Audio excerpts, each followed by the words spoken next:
الحمد لله الحمد لله رب العالمين والعاقبة للمتقين والصلاة والسلام على سيد الأشرف الأنبياء والمرسلين أما بعد فأعوذ بالله من الشيطان الرجيم بسم الله الرحمن الرحيم قال الله تبارك وتعالى في القرآن المجيد والفرقان الحميد والشمس وضحاها والقمر إذا تلاها والنهار إذا جلاها والليل إذا يغشاها والسماء وما بناها والأرض وما طحاها ونفس وما سواها فألهمها فجورها وتقواها قد أفلح من زكاها وقد خاب من دساها كذبت ثمود بتغواها إذ انبعث أشقاها فقال لهم رسول الله ناقة الله وسقياها فكذبوه فعقروها فدمدم عليهم ربهم بذنبهم فسواها ولا يخاف عقباها إن الله وملائكته يصلون على النبي يا أيها الذين آمنوا صلوا عليه وسلموا تسليما اللهم صل على سيدنا وشفينا ونبينا ومولانا محمد وبارك وسلم صلوا عليه صلاة وسلام عليك يا رسول الله صلی اللہ تعالی علیہ وسلم۔ ممبر نور پر جلوہ بار عالی مرتبت علماء کرام و شعراء کرام، معزز و محترم بزرگوں، دوستوں اور ساتھیوں، دور و نزدیک سے سننے والے عزت مآب پردہ نشین ماں اور بہنوں، السلام علیکم ورحمۃ اللہ وبرکاتہ۔ تمام حمد و ثنا تعریف و توصیف اللہ جل شانہ کے لیے ہے، جو خالق کائنات بھی ہے اور مالک شہاد بھی۔ اسی پالنہار، اسی پروردگار کی حمد و ثنا کے بعد حضور نبی رحمت تاجدار ختم نبوت صلی اللہ تعالی علیہ وسلم کی حضور ناز میں عقیدت و محبت کا خراج پیش کرنے کے بعد آج کے اس عظیم الشان ماہانہ اجتماع میں درس قرآن کے لیے میں نے سورۃ الشمس کی تلاوت کرنے کا شرف حاصل کیا ہے۔ سورۃ الشمس مکہ مکرمہ میں حضور نبی کریم صلی اللہ تعالی علیہ وسلم کے قلب اطہر پر نازل ہوئی۔ یہ سورہ مبارکہ ایک رکوع اور 15 آیتوں پر مشتمل ہے۔ اللہ جل شانہ ارشاد فرماتا ہے والشمس وضحاها، سورج اور اس کی روشنی کی قسم، والقمر اذا تلاها، اور چاند کی قسم جب وہ سورج کے پیچھے آئے، والنہار اذا جلاها، اور دن کی قسم جب وہ سورج کو خوب روشن کر دے، واللیل اذا یغشاها، اور رات کی قسم جب وہ سورج کو چھپا دے، والسماء وما بناها، آسمان اور اس کے بنانے والے کی قسم، والارض وما طحاها، زمین اور اس کے پھیلانے والے کی قسم، ونفس وما سواها، اور نفس انسانی کی قسم جس نے اسے درست بنایا، فألہمها فجورها وتقواها۔ اتنا فرمانے کے بعد اب اللہ جل شانہ فرماتا ہے کہ پھر اللہ نے فَأَلْهَمَهَا فُجُورَهَا وَتَقْوَاهَا، پھر اس نے بدکاری اور پرہیزگاری کی سمجھ دل میں ڈال دی۔ اتنا فرمانے کے بعد اب اللہ جل شانہ فرماتا ہے قَدْ أَفْلَحَ مَنْ زَكَّاهَا، بے شک وہ شخص کامیاب ہو گیا جس نے اپنے نفس کو پاک کر لیا، وَقَدْ خَابَ مَنْ دَسَّاهَا، اور بے شک وہ شخص ناکام ہو گیا جس نے اپنے نفس کو گناہوں میں ڈبو دیا۔ حضور نبی رحمت تاجدار ختم نبوت صلی اللہ تعالی علیہ وسلم ارشاد فرماتے ہیں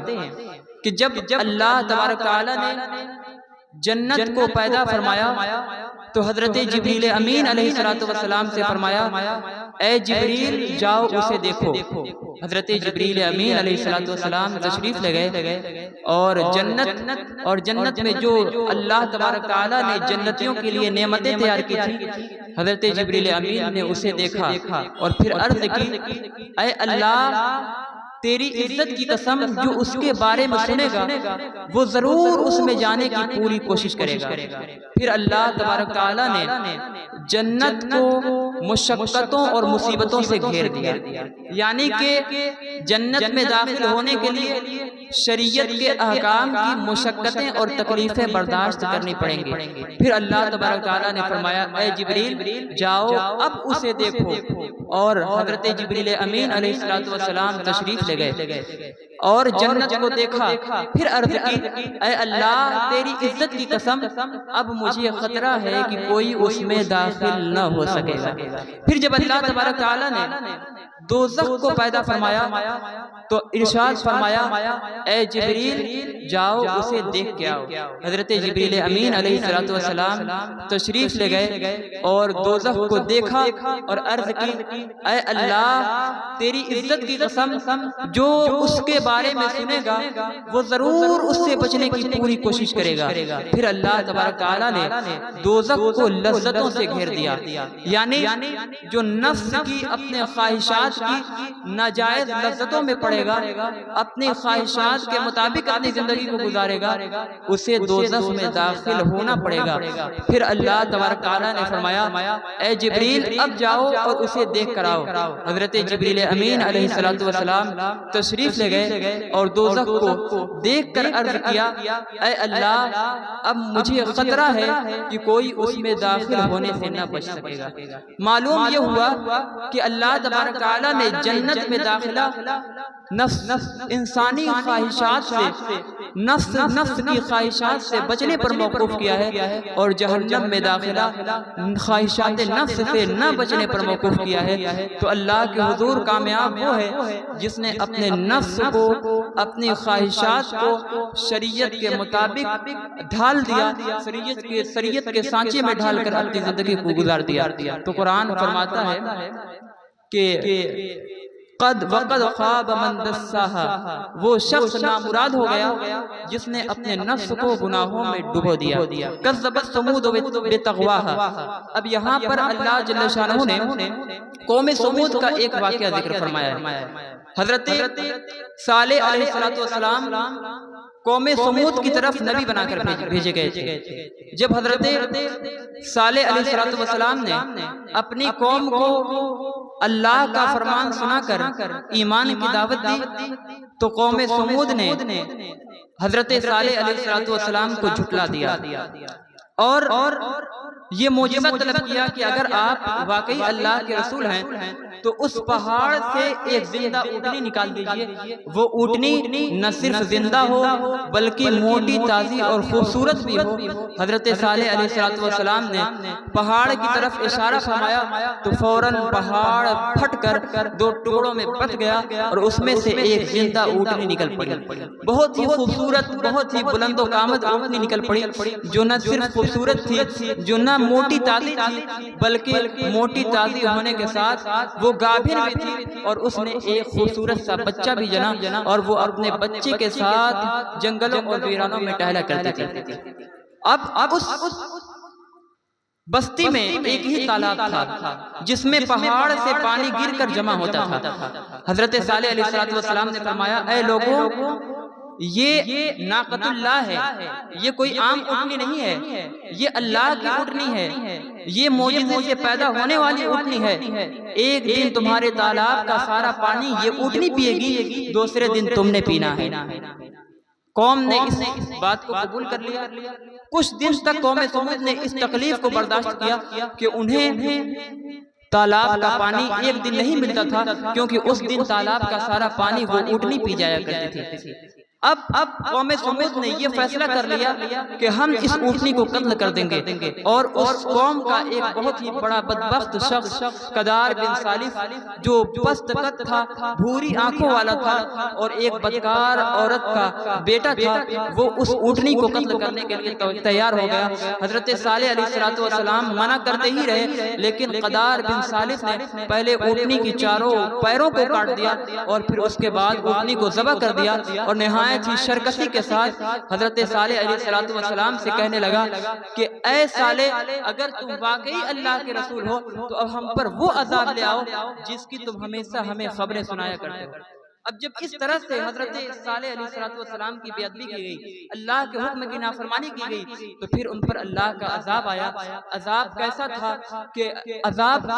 تھا کہ ایک چنگھاڑ کی آواز آئی، زوردار چنگھاڑ کی آواز آئی، پھر اس کے بعد ایک زوردار زلزلہ آیا جس سے پوری بستی ٹوٹ پھوٹ کر اتھل پتھل ہو گئی، اور قوم سمود کا ایک فرد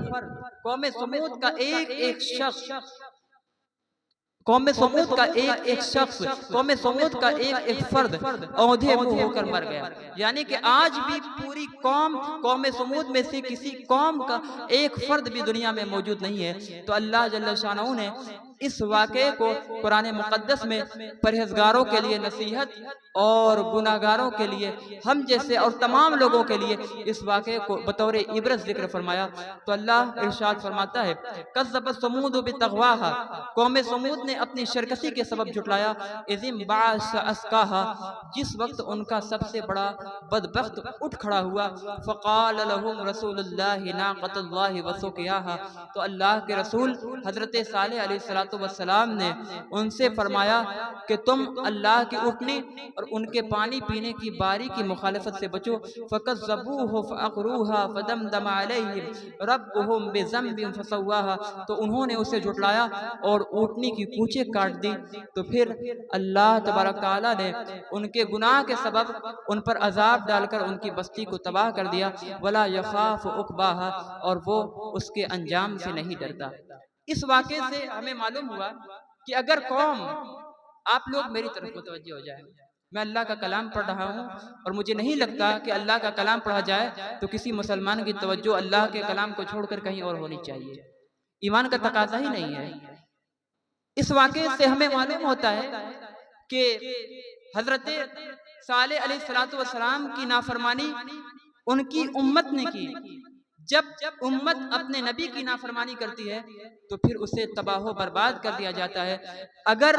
امت اپنے نبی کی، اپنے رسول کی نافرمانی کرے تو جب امت اپنے نبی کی، اپنے رسول کی نافرمانی کرے تو اسے تباہ و برباد کر دیا جاتا ہے۔ تو اگر آج امت محمدیہ تمام نبیوں کے سردار، تمام رسولوں کے سردار حضور نبی کریم صلی اللہ تعالی علیہ وسلم کی نافرمانی کرے اور اپنی مرضی کے مطابق، اپنی خواہشات کے مطابق زندگی گزارنے کی کوشش کریں تو پھر وہ کس قدر آباد ہو سکتی ہے، وہ کس قدر دنیا میں خوشحال اور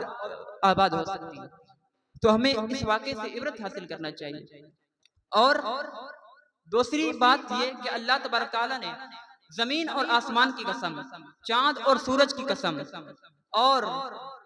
اللہ تبارک تعالیٰ نے زمین اور اس کے بنانے والے کی قسم، نفس انسانی کی قسم، تمام چیزوں کی قسم بیان فرما کر ارشاد فرمایا کہ کامیاب وہ ہے جس نے اپنے نفس کو پاک کر لیا، اور ناکام وہ ہے جس نے اپنے نفس کو گناہوں میں ڈبو دیا۔